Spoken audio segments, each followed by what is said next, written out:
Bienvenue dans cette nouvelle vidéo.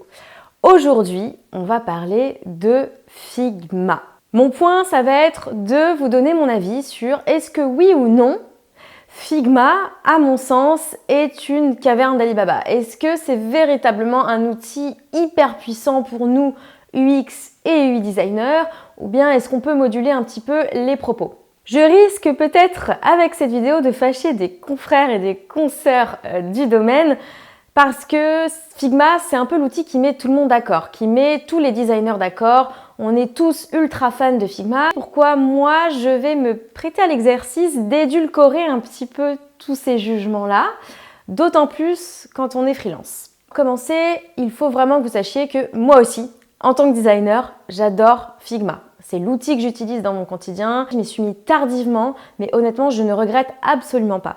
Pour moi, c'est l'outil qui met un peu tous les designers d'accord. À l'instar de Notion ou d'autres services qui sont là pour nous simplifier la vie, Figma a réussi, je trouve, avec brio, à faire en sorte de proposer plein de nouvelles fonctionnalités, mais toujours avec un usage ultra simple. Pour moi, cet outil a le don de satisfaire à la fois les designers néophytes qui débutent et à la fois les designers qui peuvent être les plus pointilleux du monde et qui veulent vraiment pousser très très loin le game sur Figma, ils peuvent le faire. Figma est aussi un outil qu'on peut utiliser gratuitement et ça a une valeur ultra importante parce que quand on démarre en tant que designer, on n'a pas forcément un énorme budget et je trouve ça hyper intéressant que Figma propose pas mal de fonctionnalités quand même à titre gratuit. Le point fort à mon sens de l'outil Figma, c'est que c'est un outil plutôt open source. C'est open source parce que tout le monde peut créer des plugins, que Figma a une communauté très très forte de fans, de personnes qui veulent contribuer à enrichir le logiciel. Et donc ça crée plein de plugins, plein de tutos. À chaque nouvelle fonctionnalité que Figma peut sortir ou que d'autres peuvent sortir, il y a 1 millier de vidéos YouTube pour décortiquer cette fonctionnalité-là. Tout le monde en parle. Je pense qu'on peut honnêtement passer une vie entière à décortiquer les moindres recoins de Figma, tant il y a une offre super importante de fonctionnalités et de plugins. C'est là où ça me titille un petit peu, vous allez voir, je vais vous expliquer. On va faire un petit retour en arrière. J'étais à l'époque en prépa d'art appliqué. Je me souviens de cette première année où les ordinateurs commençaient à arriver en classe. En disant ça, j'ai l'impression d'être un vieux fossile parce que j'ai l'impression que c'était il y a 40 ans. Ce n'était pas il y a 40 ans, mais mine de rien, ça a beaucoup évolué et donc à l'époque, il n'y avait pas encore trop les ordis dans les classes. Je me souviens que beaucoup de profs étaient bien loin de nous encourager dans cette première année à utiliser l'ordinateur. Ils nous disaient ça parce que la première année, selon eux, c'était voué à expérimenter un maximum de choses avec nos mains, d'essayer la photographie, la peinture, l'illustration. Il y a un des professeurs qui a fait une remarque qui m'a marquée et qui me reste encore aujourd'hui en mémoire. Le brief, c'était de réaliser une affiche et il nous a tous vus ouvrir notre ordinateur et aller sur Illustrator. Et on commençait à faire tout ça, on commençait tous à aller sur ce logiciel pour faire notre affiche du mieux qu'on peut. Et là, il nous dit à tous, je vous vois passer trop de temps à maîtriser l'outil, à essayer de le maîtriser plutôt qu'à véritablement créer. De par son logiciel et ses fonctionnalités, vous invite à lisser votre contenu, à lisser votre création, alors que c'est tout l'inverse qu'on doit faire dans un processus créatif. Je dois dire qu'il n'avait absolument pas tort. On se mettait tous à blablater sur les fonctionnalités d'Illustrator en disant « Waouh, t'as vu, ça c'est génial, on peut faire ci, on peut faire ça », que véritablement sur notre créa pure. C'est un peu ce que je ressens pour l'engouement sur Figma. C'est un peu la même chose qu'à l'époque, quand on pouvait parler d'Illustrator. J'ai l'impression qu'on parle de Figma comme l'outil miracle, l'outil qui permet tout, qui ouvre tout le champ des possibles. Sauf que selon moi, l'attrait pour le logiciel a dépassé même l'attrait pour la conception, pour la véritable conception. On a tendance à passer tellement d'heures à optimiser l'animation d'un bouton, à optimiser la création de notre design system, qu'on a tendance à oublier la question fondamentale de pour qui faisons-nous tout cela? C'est là où j'ai un petit peu un avis tranché sur notre profession. On ne sauve pas des vies. Nous ne sommes pas essentiels au monde des entreprises. Il y a des entreprises qui fonctionne très bien sans nous. Nous ne sommes pas le centre de l'univers en tant que designer. Je dis ça parce que j'ai vu énormément de collègues UX designers parler de certains produits des entreprises en disant « mais regarde cet UX là, il est dégueulasse, regarde ce qu'ils font, c'est dégueu, etc. » Sauf que je trouve qu'en faisant ça, il y a une sorte de condescendance et à se mettre dans une bulle en se disant que voilà, nous on vaut mieux, etc. Mais ces entreprises-là, elles fonctionnent.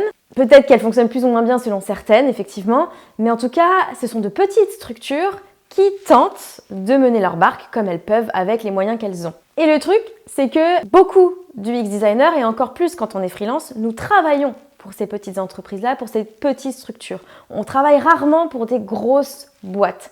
Donc, on est en train de critiquer les boîtes pour lesquelles on va travailler. Dans le cas des petites structures, là, il y a quelque chose dont je suis sûre, ça fait 8 ans que je suis freelance maintenant et je peux vous le garantir. Pour ces petites structures-là, elles en ont absolument rien à faire que vous soyez à la pointe des dernières mises à jour de Figma. Ce qu'elles veulent, c'est un produit qui tienne la route et qui soit facilement implémentable derrière avec les moyens qu'elles ont.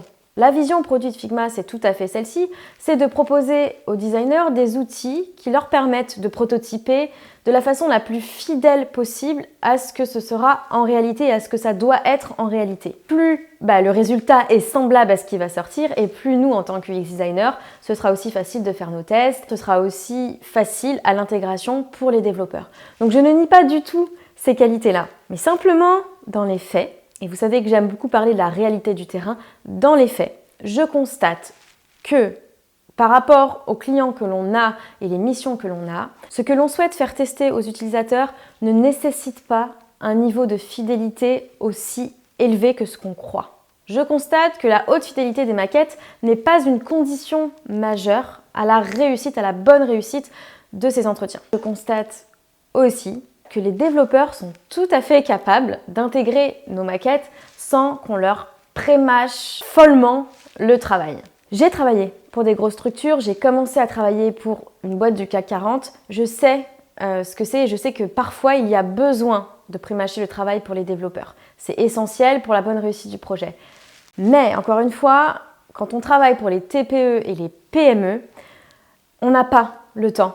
On ne peut pas leur prémâcher ce travail-là. Je n'ai pas la capacité de prendre ça en charge et je pense en réalité qu'ils n'ont pas fondamentalement besoin de ça. Quand bien même, si je voulais prendre ça en charge, évidemment le devis, il exploserait auprès de mon client. Ce serait vraiment une enveloppe très très grosse et donc on en reviendrait au même.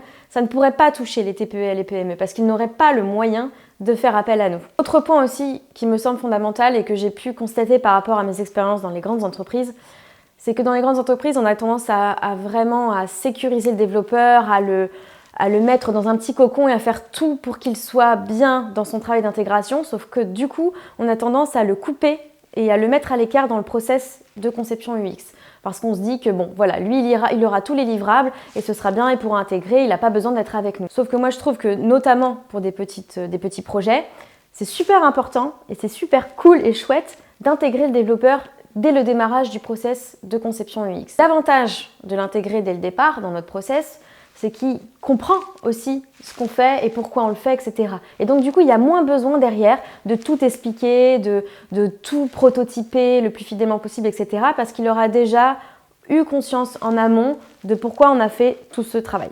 Vous l'aurez compris, mon point de vue sur Figma, c'est que je trouve qu'on a tendance un petit peu à en faire tout un foin, comme si cet outil-là allait régler tous nos problèmes du UX designer freelance. Malheureusement, jusqu'à preuve du contraire, Figma n'a pas le pouvoir d'allonger le budget des clients, ni de garantir un succès plus élevé parce qu'ils auraient un design system plus élaboré. J'aimerais juste qu'on n'oublie pas une chose, c'est que nos prospects ont déjà énormément de mal à comprendre la conception UX, le process de l'UX, etc.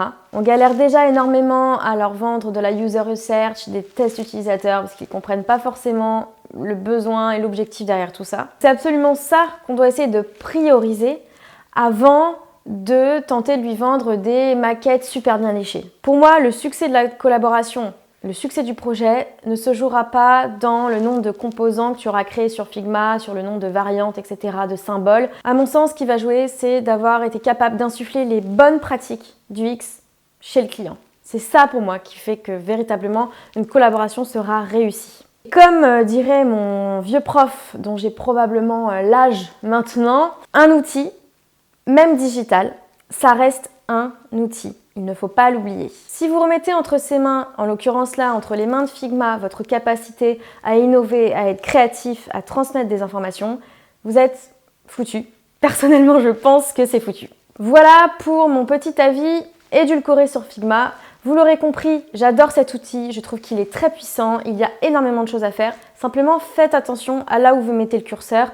Ne vous laissez pas happer par cette masse et cette envie de découvrir l'outil dans ses moindres recoins.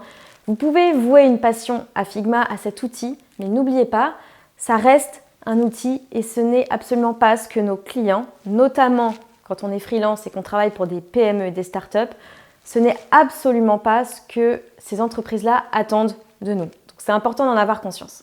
Et vous, quel est votre avis sur Figma ? Est-ce que c'est un outil que vous aimez particulièrement ? Est-ce que selon vous, c'est et ce sera votre meilleur allié ? Ou bien est-ce que, un peu comme moi, parfois vous vous retrouvez un peu pris au piège ? Je serais ravie d'avoir votre retour, n'hésitez pas à le faire en commentaire. Vous trouverez dans la description de cette vidéo un lien pour vous inscrire à ma newsletter.